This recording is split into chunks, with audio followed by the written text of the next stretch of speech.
వాసనలు వస్తాయి. మొన్ననే నేను వెంకటాచలం వెళ్ళినప్పుడు ఆయన ఒళ్ళు తుడిచిన బట్ట కళ్ళజోడు తీసేయమని నా కళ్ళ మీద పెట్టారు. పెడితే నాకు గంటన్నర సేపు చల్లతనం వదలలేదు కళ్ళని పట్టుకుని. అంత సువాసన వస్తుంది. దివ్యమూర్తి. ఇప్పటికీ ఆరాధన చేసే పెద్దలను అడగండి, వెంకటేశ్వర స్వామి వారిని ముట్టుకున్నప్పుడు పసిపిల్లవాడి శరీరం ముట్టుకున్నంత మెత్తగా తగులుతూ ఉంటుంది అని చెప్తారు. ఒక్కొక్క రోజు వెంకటేశ్వర స్వామి వారి ముఖంలో గొప్ప సంతోషం కనపడుతుందండి మాకు.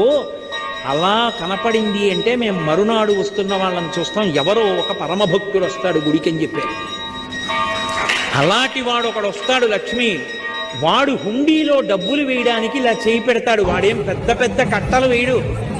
వాడు ఒక పావలా కాసో 2 రూపాయలు వదులుతాడు. వాడు వేస్తున్న డబ్బు కోసమని నేను హుండీలో ఇలా చెయ్యి పెడతాను.